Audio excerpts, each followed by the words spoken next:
자, 우리 창세기 28장입니다.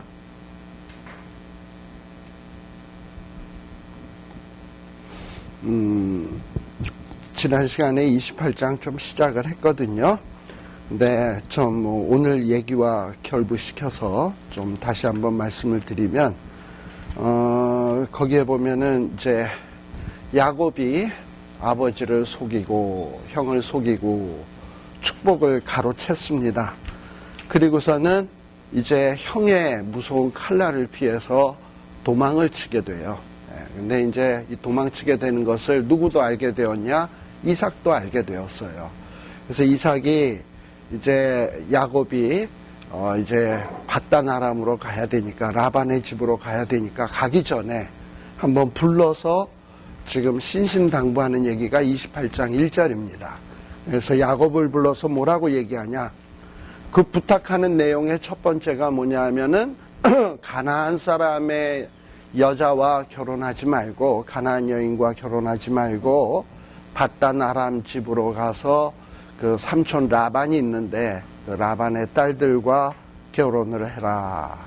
집 떠나는 아들에게 신신당부한 것이 뭐냐면 이방 여인과 결혼해서는 안 되고 동족 가운데서 결혼을 해야 된다. 뭔가 이렇게 헤어지는 마당에 부탁할 때는 중요한 얘기를 할 거 아닙니까? 근데 아마도 이것이 이삭에게 있어서 매우 중요한 얘기 가운데 하나였던 것 같아요. 그 이유 중에 하나가 뭐냐 하면 6절에 보시게 되면 에서가 나와요. 에서는 일찍이 해족속, 이방 족속 여인들하고 결혼을 했어요. 그래가지고 그 해족 속의 그 여인들하고 그 결혼을 하는 바람에 이 부모에게 상당히 큰 근심을 주었거든요. 그러다 보니까 뭐 부모에게 근심을 주다 보니까 이삭이 야곱에게 축복을 했단 말이에요. 근데 이 이삭이 야곱에게 축복한 것을 에서는 어떻게 받아들였냐면, 내가 이방 여인하고 결혼을 해가지고 부모에게 밉보이다 보니까 이 부모가 나에게 축복을 한 것이 아니라 저 야곱에게 축복한 것 아니냐. 그러면 내가 이제라도 다시금 이방 여인이 아닌 좀 뭔가 아브라함의 후손하고 결혼을 해야 되겠다. 뭐 좀 이런 생각을 하게 됐어요. 그래서 6절에 보게 되면 그 에서가 이렇게 보니까 이삭이 야곱에게 축복을 하고, 그리고 또 이삭에게 신신당부하기를 네가 이방 여인하고 결혼해서는 안 되고 거기 그 밧단 아람에 가서 동족 중에서 아내를 취해야 되고, 그리고 또 그런 야곱에게 축복을 하고 가나안 여인과 결혼해서는 안 되고 이러고서 이제 떠나는 것을 보았거든요. 그러다 보니까 에서는 나도 뭔가 아버지를 기쁘게 하려면 이방 여인의 딸이 아닌 뭔가 아브라함의 후손하고 결혼을 해야 되겠다 해가지고 8절 9절에 보면 에서가 가나안 사람들의 딸들이 그 아비 이삭을 기쁘게 못하는지라, 이방 여인들이 부모를 기쁘게 못하는 것을 보고 에서가 이스마엘에게 가요. 이스마엘의 그 후손들이 있는 마을에 가가지고 자기 그 본처 이미 이방 여인들 2명이나 부인이 있는데 거기다가 또 아브라함의 아들 이스마엘 딸, 그러니까 이번에는 이스마엘의 딸이니까 아브라함의 피가 흐르긴 흐르는 거야.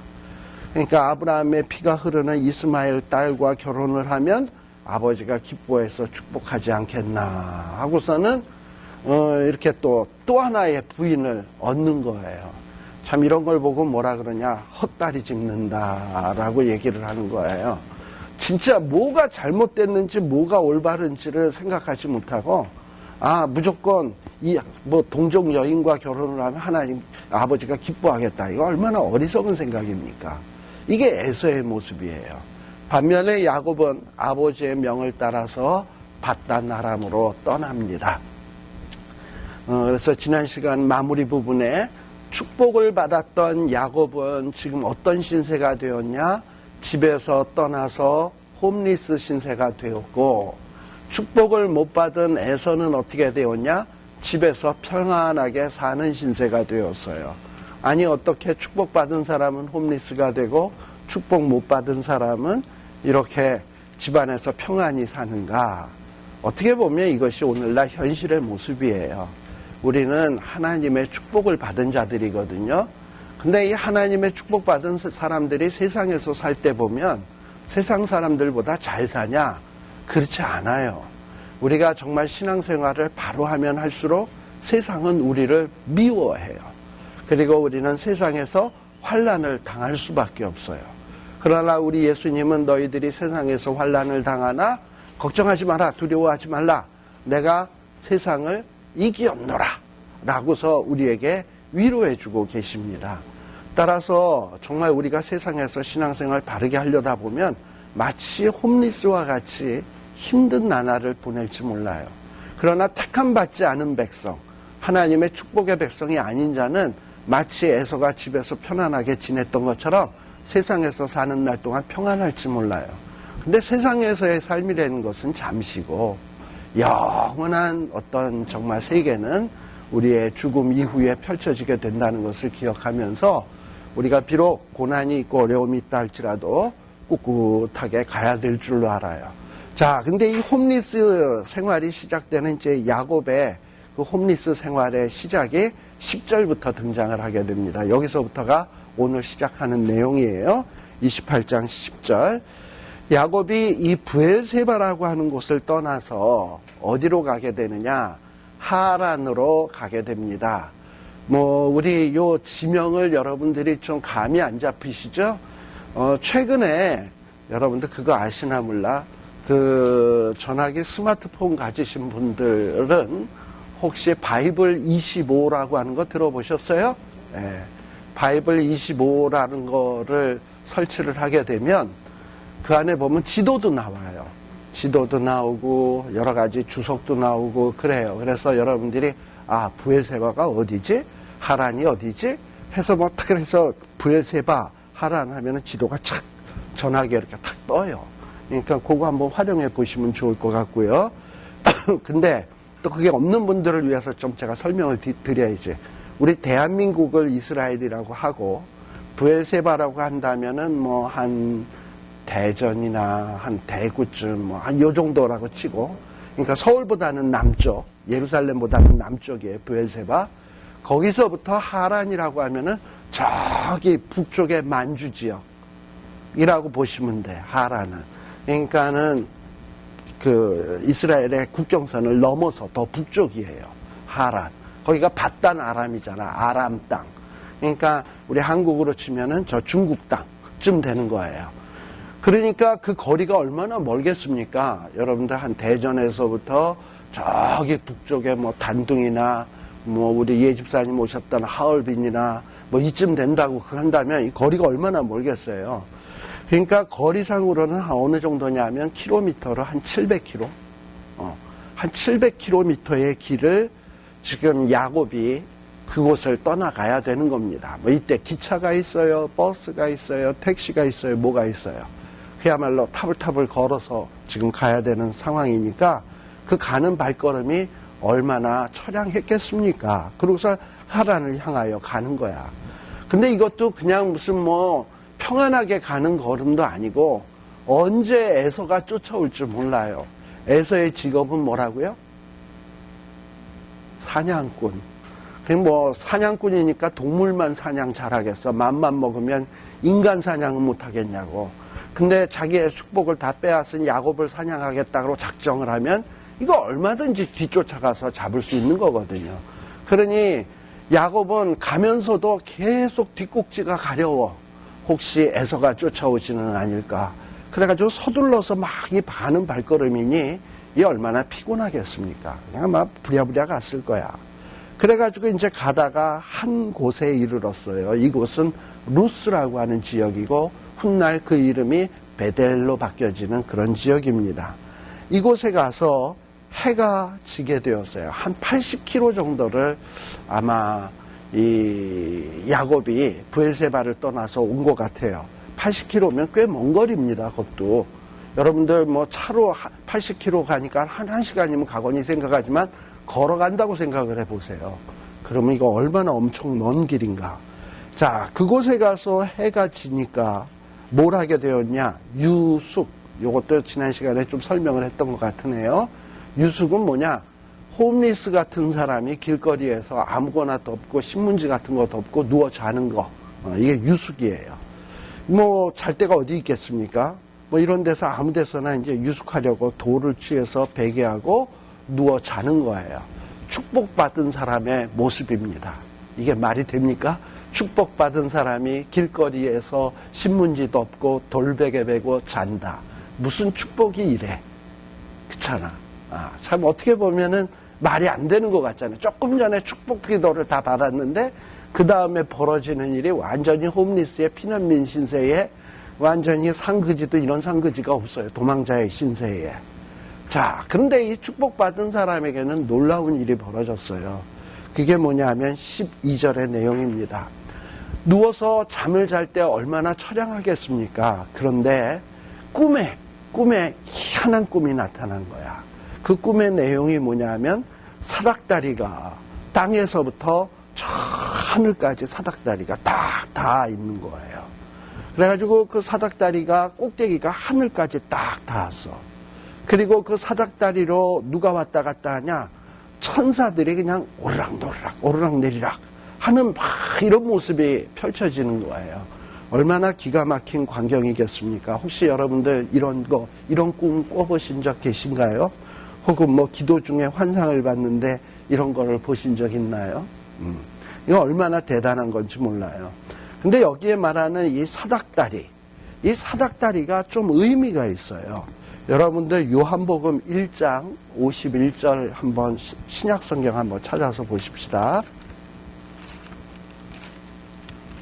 신약성경 요한복음 1장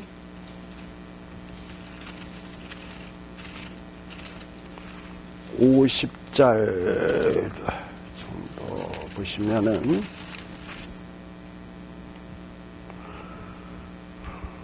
자, 거기에 보면 1장 50절에 보면 예수께서 대답하여 가라사대 내가 너를 무화과 나무 아래서 보았다므로 믿느냐? 이보다 더 큰 일을 보리라 하면서 1장 51절에 보면 또 가라사대 진실로 너희에게 이르노니 하늘이 열리고 하나님의 사자들이 인자 위에 오르락내리락 하는 것을 보리라 하시니라. 자, 여기 지금 똑같아요. 어떻게 보면 야곱이 본 거랑 하늘이 열리고 하나님의 사자들이 오르락내리락 하고 있어요. 근데 어디 위에 오르락내리락 한다고요? 인자 위에. 창세기에는 사다리 위에서 사자들이 오르락내리락 하고 있어요. 자, 그렇다면 지금 뭐와 뭐가 동일하냐 하면 사다리와 인자 예수 그리스도를 동일한 얘기를 하고 있는 거야. 자, 사다리라는 게 뭡니까? 낮은 데서 높은 데 닿게 하기 위한 도구예요.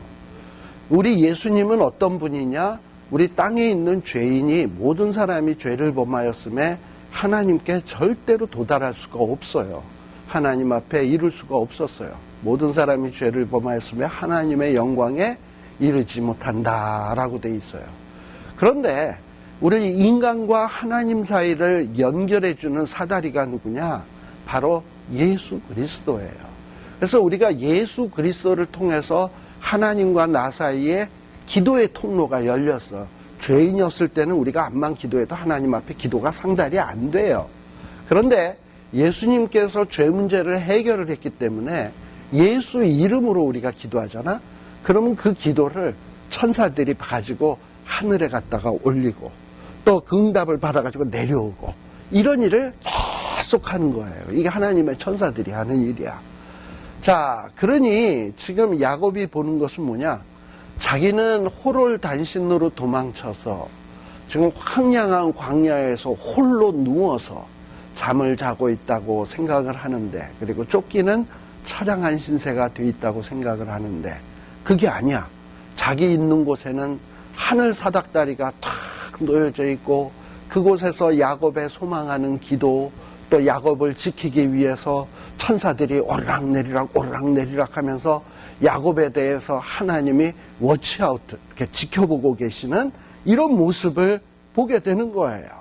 자, 그러면서 13절에 보니까 천사만 오르락내리락 하는 것이 아니라 야곱이 뭐 해요? 13절. 또 뭐한즉? 본즉. 지금 야곱은 꿈속에서 아주 세심하게 보고 있는 거야. 근데 보고 있는데 여태까지는 눈으로만 보았는데 이제는 음성이 들리는 거예요. 저 하늘 꼭대기 위에 계신 하나님이 거기 서서 가라사대 뭐라고 말씀하십니까? 나는 여호와다. 여호와라는 이름의 칭호가 뭐라고 그랬습니까? 제가 약속을 하시면 지키시는 하나님 할 때 여호와라는 이름을 많이 사용을 합니다. 그러니까 뭐 예를 들면은 내가 오늘 약속을 했는데 그걸 어떻게 믿어요? 너 내가 누구냐? 김약속 아니냐? 김약속. 이런 식의 의미가 뭐냐면 내가 누구냐? 여호와 아니냐? 여호와. 그러니 나는 약속을 지키는 하나님이다 이 얘기예요. 자, 그런데 하나님은 야곱에게 이삭을 통해서 여러 가지 축복의 약속들을 주셨어요. 그런데 약속을 받아가지고 지금 탁 벌어지는 일은 뭐냐? 쫓겨다니는 신세, 홈리스의 신세, 길바닥에서 잠자는 신세. 무슨 축복의 약속을 받은 사람이 이래. 하나님이 축복의 약속을 줬는데 뭐 이런 일이 펼쳐져. 그러면서 마음속에는 뭐가 생기기 시작하겠습니까? 당연히 의심. 약속 정말 하나님이 약속 지키시긴 지키실 거야? 무슨 약속을 받았는데 초장부터 이래. 이 약속 못 믿을 거 아니야? 뭐 이런 생각이 딱 든다 이 말이에요. 근데 그럴 때 우리 하나님은 뭐라 그러냐? 이 약속에 대해서 불신할 것 같으니까 너가 좀 불신을 하니? 나는 여호와야 여호와. 약속을 했으면 지키는 하나님이야. 그리고 나는 너의 조부 아브라함의 하나님이야. 이삭의 하나님이야. 자, 아브라함의 하나님, 이삭의 하나님이라는 게 뭡니까? 아브라함에게도 축복을 약속하셨고 아브라함에게 축복을 주셨잖아. 이삭에게도 축복을 약속하셨고 약속한 대로 약속을 지키셨잖아. 이삭에게도. 그렇다면 이삭의 아들인 야곱에게도 뭐 하겠다는 거야? 약속을 했으면 나는 지키겠다라는 거예요. 아브라함의 하나님, 이삭의 너네 아버지 아브라함 때도 내가 약속을 지켰던 것처럼 이삭 때에도 지켰던 것처럼 야곱 너에게도 축복의 약속들을 지키는 하나님이 될 것이다 라는 거예요. 그러면서 뭐라고 얘기하냐? 네가 지금 누워있는 이 땅, 지금 야곱은 이 땅도 어떻게 해야 됩니까? 지금 이곳을 떠나서 어디까지 가야 돼? 바단 아람으로 떠나가야 돼. 근데 지금 떠날 이 땅이 자기 땅이 될 거다라는 거 상상인들 하겠습니까? 그런데 하나님은 뭐라고 얘기하냐? 네가 누웠던 이 땅도 뭐 하겠다? 하나님이 너에게 주고 내 자손에게 줄 것이며, 그리고 네가 지금 도망자의 신세고 노총각의 신세고 뭐 부인도 없고 뭐 이런 상황인데 이런 자에게 네가 결혼을 해가지고 자식을 낳아서 내 자손이 뭐같이 된다? 티끌같이 되어서 동서남북에 편만할지며 땅의 모든 족속이 너와 내 자손을 인하여 복을 얻으리라. 제가 지난 시간에 말씀드렸지만 이삭에게 야곱이 그 장자의 축복을 받을 때 누굽니까? 야곱의 나이가 몇 살이라 그랬죠? 77세. 적은 나이가 아니거든요. 77세면 이거 할아버지 나이야, 이때가. 우리는 뭐 야곱이 이때 결혼도 안 했으니까 무슨 생생한 20대 총각으로 생각하시는데 사실 이 성경 가만히 이거 따져보면 야곱의 나이가 이때 77세예요. 근데 77세에 아직 결혼도 안 했어. 그러니까 자식 없는 건 당연하고. 그런데다가 지금 도망자의 신세고 홈리스 신세인데 이런 자와 누가 여자가 결혼하려고 하겠어요. 근데 이런 자에게 하나님이 약속하시기를 네가 결혼해서 자식이 편만해지고 땅에 티끌같이 되고 네가 누웠던 땅은 하나님이 네게 줄 것이고, 그리고 뿐만 아니라 거기에 보면은 땅의 모든 족속이 너와 내 자손을 인하여 복을 받으리라, 복을 얻으리라. 믿어져요 이게 상황이? 안 믿어지잖아. 근데 이게 오늘날 우리와도 똑같다니까요. 우리가 뭐 미국에서 살면서 왕 같아요? 왕은 무슨 왕? 그렇지 아니잖아. 왕 아니잖아. 그리고 뭐 미국 사람들한테 이리 치이고 저리 치이고 뭐 그렇다고 우리가 메인스트림에 있는 것도 아니고 뭐 그렇다고 돈이 많은 것도 아니고 그렇다고 해서 뭐 번듯한 직업이 있는 것도 아니고 뭐 그냥 그저 그렇다 이 말이에요. 근데 우리 하나님이 이런 우리에게 너는 왕 같은 제사장이다. 네가 나와 함께 왕 노릇하리로다. 이런 게 감이 오냐고요. 내 현실하고 생각을 해보면 전혀 그게 감이 안 와닿는 거지. 이런 내가 어떻게 왕 같은 존재가 돼서 왕 노릇을 하나. 이 와닿지가 않아. 이 야곱의 형편과 똑같아. 그런데 하나님은 약속을 했으면 어떻게 하신다? 지키신다. 지금은 우리가 이런 하나님이 너는 왕 노릇하리로다. 나와 함께 왕 노릇한다. 왕 같은 제사장이 된다. 네가 세상을 정말 짓밟을 것이다. 뭐 철장으로 치리로다. 이런 게 전혀 마음에 안 와닿을런지 모르지만 나중에 세월이 지나서 우리 주님이 재림하시고 내가 얼마나 존귀한 존재가 되어 있나 보고서는 야 진짜 하나님은 약속을 지키시네 하고서는 깜짝 놀랄 일들이 생겨나게 될 거예요. 오죽했으면 24장로가 요한계시록 4장에 보면 면류관들을 벗어서 주 앞에 드리고 영광과 존귀와 능력을 받으시기에 합당하시도다 하나님 앞에 찬양을 드리겠습니까? 왜냐? 도저히 불가능하다고 생각된 것을 하나님은 이루시는 하나님이시거든. 그러니까는 그런 것들을 지금 야곱에게 지금 약속하고 있는 거예요. 야곱이 믿든 안 믿든. 근데 지금 이런 엄청난 약속을 하는 거예요. 그리고 15절에 뭐라 그러냐? 지금 홈리스와 같은 야곱에게 뭘 약속하냐? 내가 너와 어떻게 하겠다? 함께 있어. 지금 야곱은 홈리스처럼 어디로 가야 될지 모르고 그냥 마냥 가는 거예요. 물론 바단 아람 쪽으로 가겠지. 근데 어디로 가든지 하나님이 뭐 어떻게 하겠다? 너를 지키며 너를 이끌어 이 땅으로 돌아오게 할지라. 내가 내게 허락한 것을 어떻게 하기까지? 다 이루기까지 너를 떠나지 아니하니라 하신지라 라고 되어 있습니다. 여러분, 이 야곱은 아브라함의 후손입니다. 그리고 야곱을 보통 뭐라 그러냐면 나중에 변화된 이름은 이스라엘이라고 합니다. 우리도 아브라함의 후손이고요. 우리도 영적인 이스라엘입니다. 그래서 야곱에게 주어졌던 축복은 야곱만의 축복이 아니라 저와 여러분들의 축복이기도 한 거예요. 그렇다면 우리 하나님께서는 우리에게 뭘 약속하냐? 우리와 함께 하시겠대.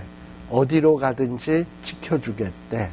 그리고 하나님이 내게 약속한 것을, 내게 허락하신 것을 다 이룰 때까지는 절대 우리를 안 떠나시겠대. 그렇다면 뭐 두려울 것이 있겠습니까? 전능하신 하나님이 나를 안 떠난다. 그리고 내게 약속하신 것을 이룰 때까지 하나님이 함께 하시겠다.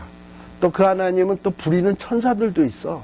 천사들이 그냥 사닥다리에 오르락내리락 하면서 하나님의 명령을 수행하러 왔다 갔다 해. 그러니 하나님이 약속하신 것, 허락하신 것이 왜 안 이루어지겠습니까? 반드시 이루어져요. 문제는 어디에 있냐? 시간 문제다. 우리는 가능한 하면 내가 원하는 시점에 가능한 한 빨리 이루어지길 원하지만 하나님은 어떻게 이루시냐? 하나님이 보실 때 가장 나에게 유익한 타이밍에, 가장 적절한 타이밍에 이루어 주시기를 원해요. 근데 그것이 내 생각하고 달라서 우리는 한때는 우리가 그것이 너무나 더디다고 생각할 수가 있어요. 그러나 믿음이라는 것이 뭐냐? 이게 믿음이야. 나는 요 타임이 좋은데 하나님은 저 타임이 좋다 그런다. 그럼 뭐가 맞아? 하나님이 맞는 거예요. 그러니까 내 뜻을 하나님의 뜻 앞에 굴복시키는 거. 하나님이 맞습니다. 하나님이 맞는다고 나는 믿습니다. 하고 하나님의 뜻 앞에 나를 굴복하고 인내하고 견디고 참으면서 소망 중에 바라면서 기다리는 거. 이게 믿음의 하나의 모습이에요. 그래서 믿음엔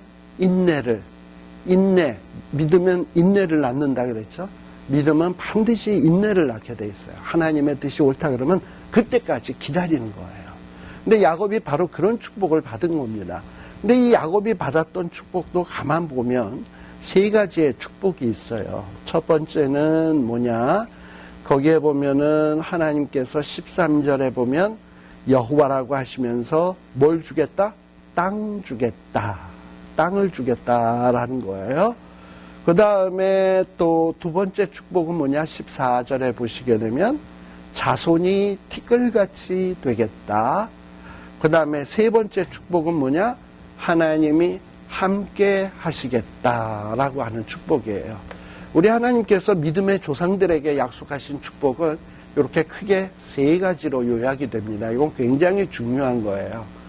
땅 준다, 후손 준다, 함께 하신다. 이것이 굉장히 중요한 내용입니다.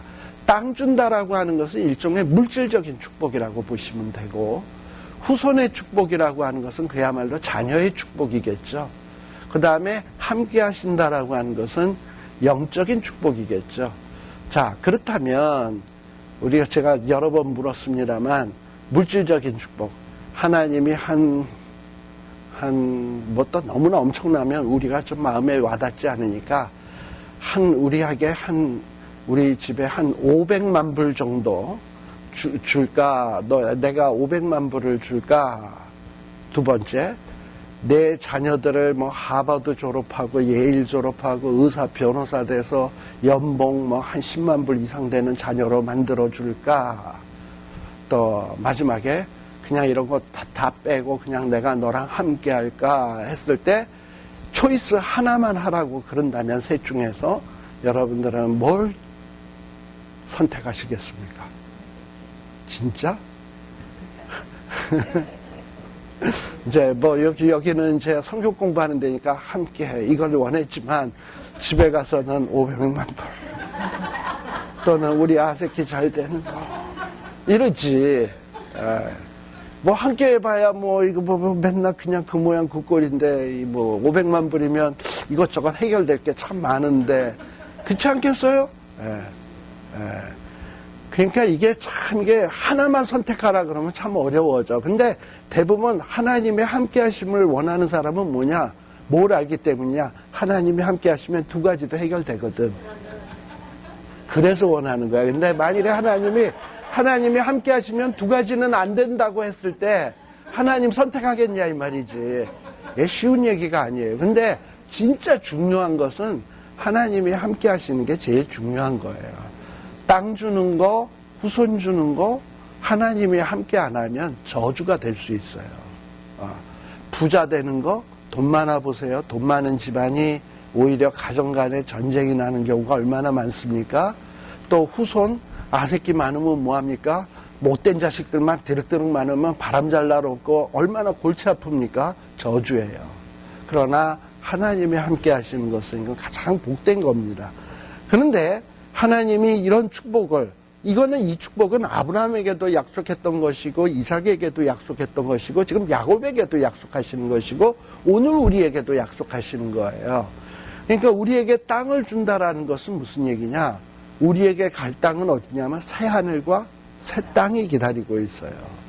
그리고 또 우리에게 후손의 축복을 주겠다?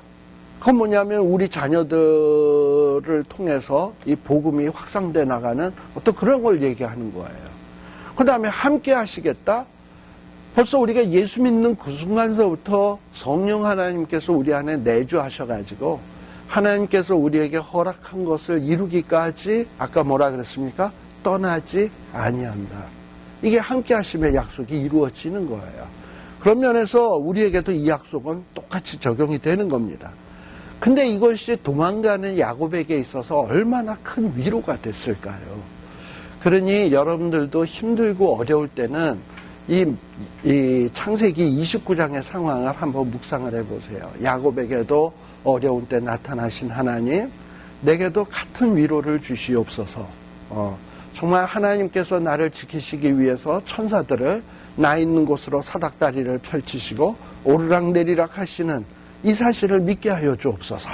이러고선 다 붙들다 보면 그런 어떤 환상과 같은 확신이 우리 마음속에 쑥 들어오게 될 거예요. 그럴 때 어떤 고백을 하게 되냐? 16절. 야곱이 잠을 깨어서 어떤 고백을 합니까? 과연 여기 계시거늘 내가 알지 못하였도다 라는 얘기를 합니다. 당시 사람들은요, 어떤 개념을 갖고 있었냐면 이스라엘, 모압, 암몬, 블레셋 여러 나라들이 있었잖아요. 근데 그 여러 나라들이 여러 지역별로 이렇게 살고 있는데 그 지역에 사는 사람들은 그 지역에 신이 있다고 생각을 했어. 블레셋 사람들은 자기네 지역의 신은 다곤이야. 그리고 모압 사람들은 몰렉이라고 하는 신이 자기네 신이야. 가나안 사람들은 바알이 자기네 신이야. 근데 이스라엘 땅은 누가 이스라엘의 신이냐? 여호와가 이스라엘의 신이야. 하도 그 중동 지역의 사람들이 그렇게 생각을 하다 보니까 하나님의 백성이었던 아브라함, 이삭, 야곱도 어떤 생각을 하게 되냐? 우리 지역의 우리의 신은 여호와다. 그래서 여호와가 마치 이스라엘과 자기 집안만 돌보는 신처럼 생각을 했다 이 말이에요. 근데 자기네 집에서 떠나서 이렇게 갔을 때 여호와가 거기 계실 거라고는 생각도 못한 거야. 왜냐? 자기 집에 있을 때, 여호와가 다스리는 지역에 있을 때 여호와가 돌본다라고는 생각을 했는데 그 지역을 벗어났을 때도 여호와가 돌보실 거라고는 꿈에도 생각을 못했던 거예요. 그런데 야곱이 브엘세바를 떠나서 이 루스라고 하는 곳에 와서 홈리스처럼 자고 있는데 거기에도 여호와가 계시는 거야. 이걸 보고 깜짝 놀란 거죠. 새로운 깨달음이 생긴 거예요. 하나님은 어디나 계신다라는 사실. 그래서 우리가 환난 중에 있을 때도 하나님은 거기 계시고, 또 우리가 정말 생각지도 못한 곳에 가 있는다 할지라도 하나님은 거기 계세요. 그래서 하나님은 나와 함께 하신다고 했으니 내 가는 곳이면 어디든지 계신다 이 말이에요. 그 사실만 확실하다면 사실 우리는 어디를 가든지 두려울 게 없는 사람이에요. 근데 야곱이 정말 하나님이 여기도 계시는구나. 근데 내가 그걸 몰랐구나.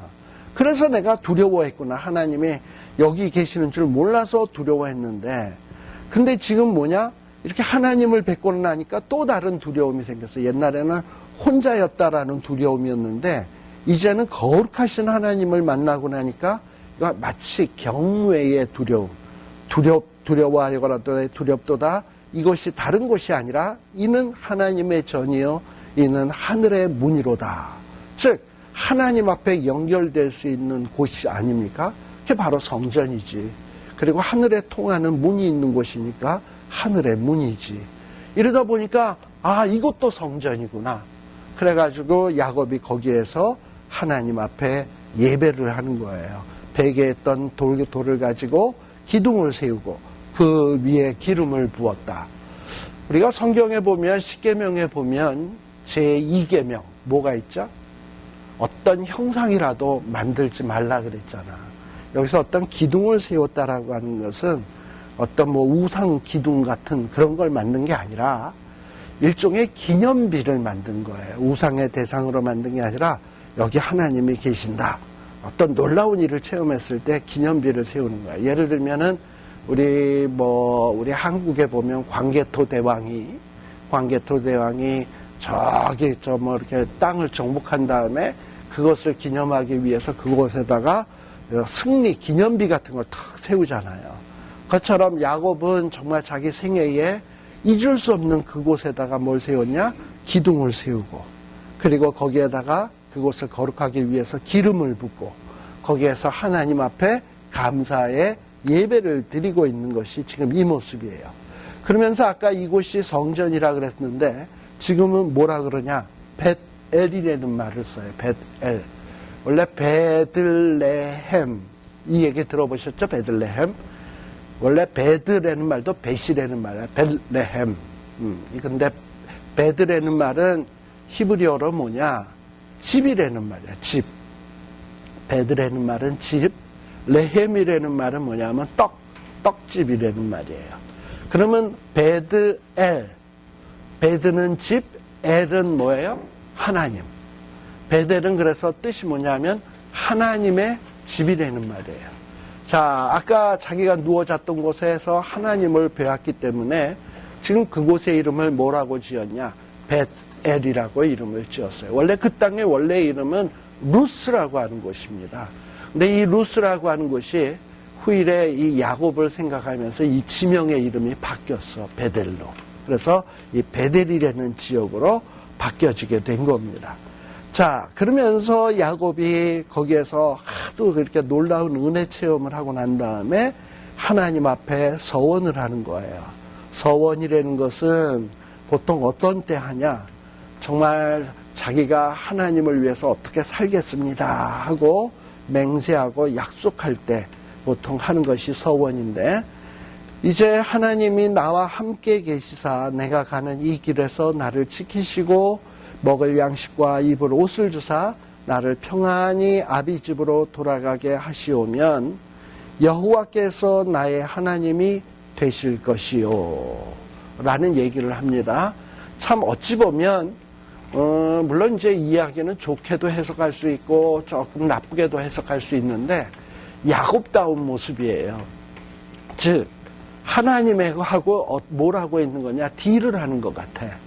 뭐냐? 하나님이 이제부터 나 지금 홈리스인데 나에게 먹을 양식 주시고 입을 옷 주고 그리고 나를 지켜주시고 나를 평안하게 고향 땅으로 돌아오게 하시면 여호와께서 나의 하나님이 되실 것이요. 만일에 안 하면 그러니까 뭐 그런 어떤 거지요. 예.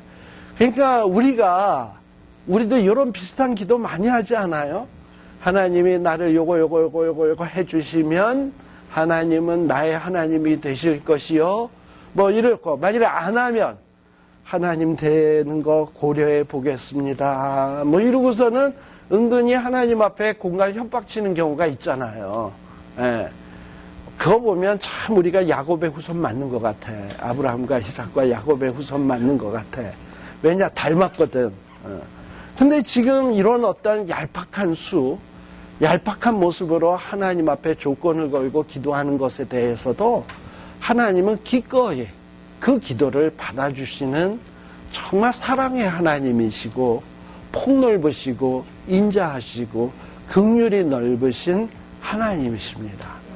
그래서 이 야곱이 나 이렇게 해주세요. 그러면 하나님 앞에 하나님이 나의 하나님이 될 거예요. 이랬는데 하나님은 말 그대로 정말 아브라함에게 어떻게 하시냐?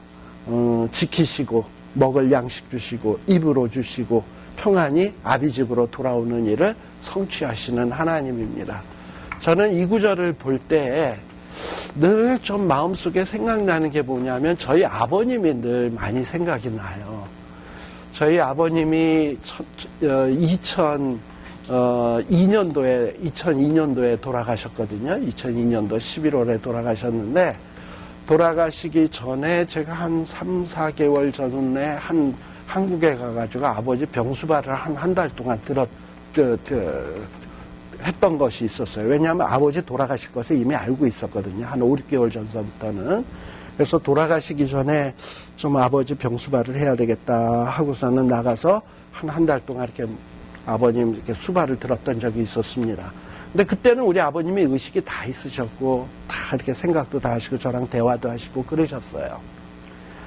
근데 이제 제가 떠날 때쯤이었는가, 뭐 하여튼 그때쯤에 우리 아버님이 저를 위해서 또 이렇게 자녀들 있는 데서 축복의 기도를 해주셨어요. 마치 이삭이 야곱에게 기도하듯 이렇게 축복의 기도를 해주시는데 내 자식들 먹을 것 떨어지지 않게 하시고 입을 옷 주시고 그리고 지켜주세요 하고 기도했어요. 그러니까 저희 아버님이 보니까 쟤는 뭐 목사인데 뭐 목사가 뭔 돈이 있겠습니까? 보안이 자칫 잘못하가 쫄쫄 굶기 십상이고 이럴 것 같으니까 굉장히 안쓰러웠나 보지? 그래서 먹을 것을 주시고 입을 것을 주시고 이걸 위해서 기도를 하시더라고. 그래가지고 여태까지 굶은 적 없었습니다. 근데 이제 야곱도 뭐냐면 그래서 우리가 어떨 때는 하나님 앞에 굉장히 유치한 것도 구할 수 있어야 돼요. 참 하나님 앞에 먹을 것을 구한다? 좀 그렇잖아. 먼저 그의 나라와 그의 의를 구해야지. 근데 뭐 사람인데 어떻게 해? 배고픈데 어떻게 해? 먹을 거 구하세요. 양식도 구하시고 평안함도 구하시고 지켜주실 것도 구하시고 그러면 우리 하나님은 우리의 처지와 형편과 연약함을 다 아셔서 그런 거 구하는 것을 기뻐하셔. 그것을 딴 데 가서 구하지 않고 하나님 앞에서 구하는 것을 기뻐하시거든. 그래서 그것을 구하면 들어주셔. 들어주시고 진짜 야곱에게 이 일을 들어주신 거예요. 그래서 야곱이 굶어 죽었냐? 아니에요. 뭐 사냥꾼, 뭐 무서운 맹수들에게 물려 죽었냐? 그것도 아니에요. 무사히 갔다가 무사히 돌아와요. 물론 파란만장한 삶은 있긴 있었지만. 그래서 여호와께서 나의 하나님이 되실 것이요. 이 기둥으로 세운 이 돌이 정말 하나님의 전이 될 것이요. 이러고선 하나님 앞에 10분의 1을 내가 반드시 하나님께 드리겠나이다 라고 서원을 합니다. 특별히 여기 10분의 1을 드리겠다라고 서원을 하고 있는데, 여러분들 요 10분의 1에 대한 얘기는 어디에도 나오냐 하면은 아브라함의 이야기에 또 나왔던 거 아시죠? 멜기세덱이라고 하는 대제사장에게 10분의 1을 드렸던 거 기억나시죠? 아마도 아브라함 때, 이삭 때 이 믿음의 조상들은 어떤 하나님 앞에 이렇게 10분의 1씩 떼서 드리는 것을 생활화했던 것 같아요. 근데 그런 것을 지금 누가 본받고 있어요? 야곱이 지금 본받고 있는 거예요. 물론 지금 조건을 달고는 있지만, 그래서 10분의 1을 드리겠다라고 서원을 하고 있습니다. 자, 그런데 29장에 보게 되면 야곱이 발행하여라는 말이 나옵니다. 이 발행이라는 말이 어떤 말이냐면 발이 공중에 뜬 떴다라는 얘기야. 사실 공중에 뜰 수가 있겠습니까? 지금 발이 공중에 붕붕 날아가듯이 지금 가는 발걸음이 되었다는 얘기예요. 왜 이런 얘기가 나오느냐? 그동안에는 야곱은 혼자인 줄 알았어.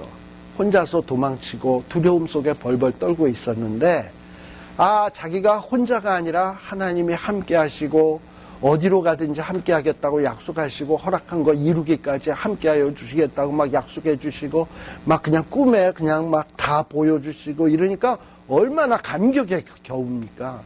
그러니까 그동안에 왔던 발걸음은 천근만근 무거운 발걸음이었는데, 이런 하나님의 은혜를 체험하고 약속을 체험하고 하나님의 보호하심을 체험을 하다 보니까 그 발걸음이 얼마나 가벼워졌는지 몰라. 그래서 마치 발걸음이 뭐 같았다? 날아가는 것 같았다. 그래서 여기서 발행이라는 말이 그런 뜻이에요. 그래서 이제부터 요 베델에서부터 저기 하란까지의 가는 길은 어떻게 갔는지도 정말 알 수 없을 정도로 마치 이랬겠지. 주와 같이 길 간 거 어찌 기쁜일 아닌가 이러고서 막 갔겠지. 이러고서 거의 휙휙휙 날아가듯이 동방 사람의 땅, 다시 말하면 하란 땅, 아람 땅에 딱 도착을 하게 된 거예요. 자, 도착을 했는데 어디에 도착을 했냐? 2절 본즉. 본즉이라는 것은 뭐냐? 하나님이 이렇게 약속을 했는데 정말 약속한 대로 시간이 지나 본즉, 이런 뜻도 될 수 있어요. 근데 가보니까 동방 사람의 땅에 딱 도착을 해보니까 운물이 있어. 당시에는요, 이 운물이라는 곳이 만남의 광장입니다. 왜냐하면 지금은 각각 집마다 수도가 있고 이러니까 물 때문에 어디 한 곳에 모일 일은 없잖아. 근데 이 당시에는 뭐 수도가 없으니 물가로 사람들이 모이게 돼 있어. 물길로 오게 돼 있고. 그래서 물가에 가서 있다 보면 이 사람 저 사람 다 만날 수 있는 그런 곳이에요. 그러니 지금 야곱도 어디 갔냐? 들에 운물이 있어. 그리고 거기에 양 세 떼가 누워 있는 것을 보았고, 그 다음에 목자들이 그 운물에서 물 먹이는 모습을 지금 보게 됩니다. 근데 거기에 보면 큰 돌이 있어요. 큰 돌. 이 큰 돌은 뭐냐? 운물의 그 구멍을 딱 막아놓는 큰 돌이에요. 왜 그러냐? 운물 안에 어떤 이 사막의 모래바람 같은 게 불어서 운물 안에 들어간다든지, 그래서 운물이 오염되는 것을 방지하기 위해서 이렇게 큰 뚜껑으로 돌멩이로 큰 돌로 이렇게 탁 막아놔요. 근데 이 돌은 혼자서 들어 옮길 수 있는 그런 돌멩이가 아니에요. 큰 돌이라서 한 남자 장정 한 두세 명이 힘을 합해서 옮길 수 있는 이런 그 돌입니다. 자, 그런데 이렇게 이 사람 저 사람들이 다 모이게 되면 그 사람들이 운물 아구에서 이 돌을 영차하고 옮겨가지고 양에게 물을 먹이고 또다시 물 다 먹이고 나면 다시 돌로 그 아구를 딱 덮어놓는 그런 곳이에요. 자, 근데 그런 운물이 있는 곳에 도착을 한 거야. 그러니 야곱은 뭐 당시에 나침판이 있어요, 내비게이션이 있어요, 뭐 GPS가 있어요, 뭐가 있어요. 지도가 제대로 변변한 게 있어요. 그러니 자기가 온다고 왔지만 올바른 방향으로 왔는지 틀린 방향으로 왔는지 상당히 궁금할 것 아니겠습니까? 그래서 야곱이 거기 모여있는 사람들에게 너네들은 어디서 왔냐?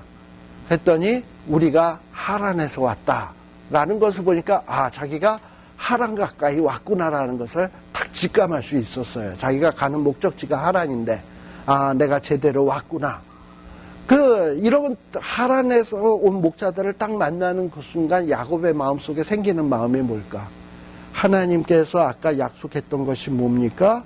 거기에 보면은 하나님이 약속하시기를 15절 내가 너와 함께 있어 내가 어디로 가든지 너를 뭐하며 지키며 너를 뭐하며 이끌어 이 땅으로 돌아오게 할지라. 이게 하나님의 약속이야.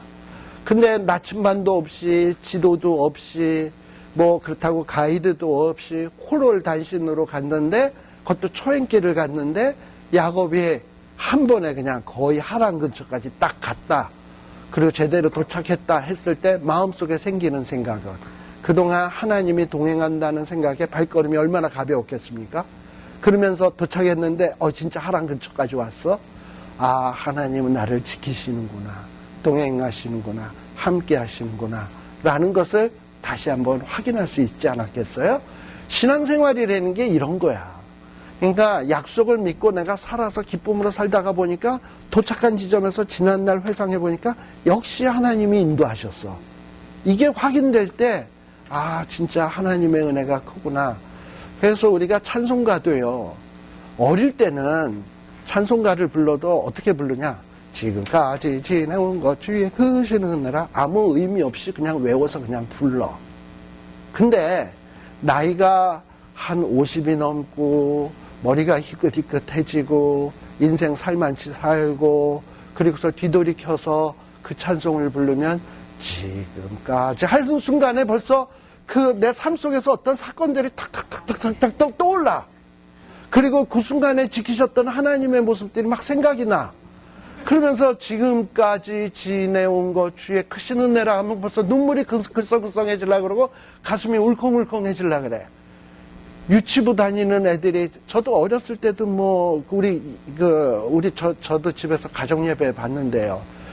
그럴 때마다 찬송가 부르자 그러면 지금까지 지내온 것 주의 크신 그때는 제가 어릴 때는 지금까지 지낸 거 이 찬송이 없었어. 그때는 지금까지 지내온 것 주의 크신 은혜라 이 찬송만 있었어.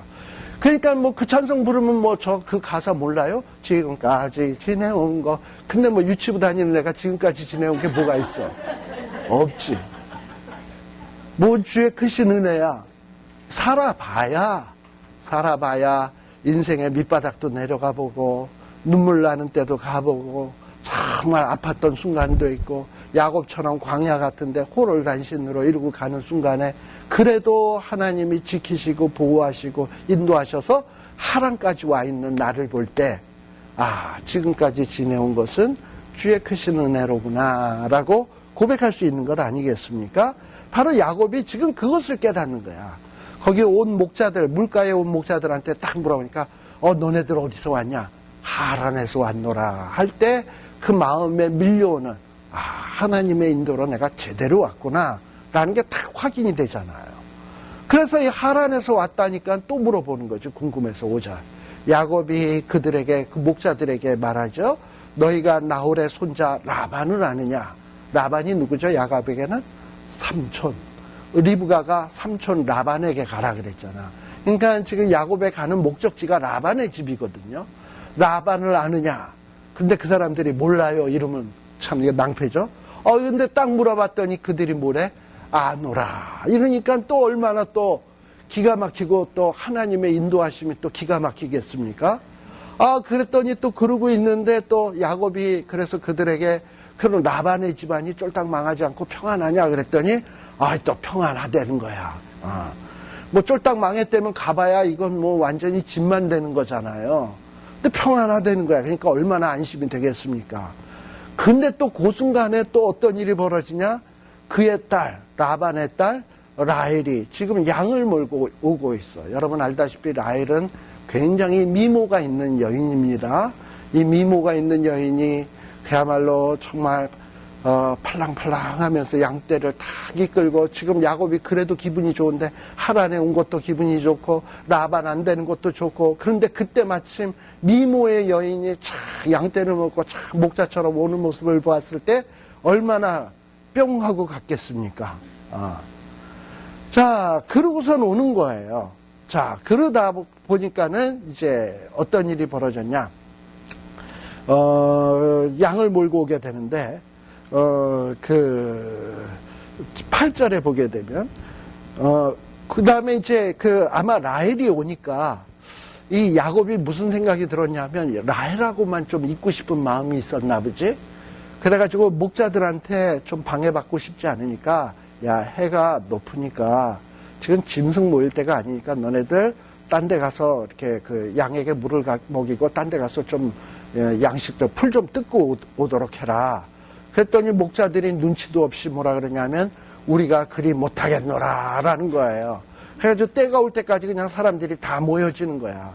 그리고선 목자들이 다 모여야 우리가 우물 아구에서 돌을 옮겨야 양에게 물을 먹일 수 있다, 뭐 이러고 이제 얘기를 하는데, 근데 여러분들 보게 되면 10절에 보면 야곱이 그 외삼촌 라반의 딸 라헬과 그 외삼촌의 양을 보고 나아가서 우물 아구에서 뭘 하고 돌을 옮기고, 이 야곱이요 갑자기 라헬을 보고 나니까 무슨 헐크 아세요? 헐크가 갑자기 화가 나면 막 그냥 근육이 생기고 해가지고 힘이 번쩍 나는 거, 삼손같이 갑자기 된 거야. 그래가지고 라헬을 보고서는 으쌰하고선 돌을 그냥 한 방에 옮길 정도로 괴력을 발휘를 하게 된 거예요. 그러니까 지금 야곱이 이렇게 하나님의 인도하심 라헬을 만나면서 그야말로 초능력을 발휘할 정도로 아주 기분이 업이 됐어요. 참 이런 어떤 모습 속에서 참 하나님의 축복이라고 하는 것은 뭐 무조건 부자로 살고 잘 먹고 잘 살고 집안에서 평안에 사는 것도 축복이지만, 어떤 이런 험난한 여정 속에서 세미하게 간섭하시는 하나님의 보호하심, 인도하심 체험하는 거 있잖아요. 이것이 참 어떨 때 보면 정말 하나님의 그 은혜의 그 짜릿함, 이걸 맛볼 수 있는 아주 귀한 것입니다. 야곱이 이런 걸 맛보는 거예요. 반면에 에서를 한번 생각을 해봅시다. 에서는 홈리스 생활도 안 했어요. 유리하는 생활, 방황하는 생활 안 해요. 집에 있으니 굶을 이유도 없어요. 그러니 이자는 뭣도 체험 안 해? 하나님의 은혜의 소중함도 몰라. 하나님의 은혜에 대한 갈급함도 없어. 그러나 야곱은 힘들고 어려우니까 하나님의 은혜가 아니고서는 안 되겠다라는 간절함이 있었거든. 근데 그럴 때 하나님의 은혜를 체험하니까 이 야곱이 복된 자고, 하나님의 은혜에 대한 간구함이 없으니까 구하지도 않고 은혜 체험 못하는 사람은 이건 어떻게 보면 불쌍한 인간이에요. 그래서 정말 우리가 인생을 살면서 우리가 풍요하게 잘 사는 것이 축복인가.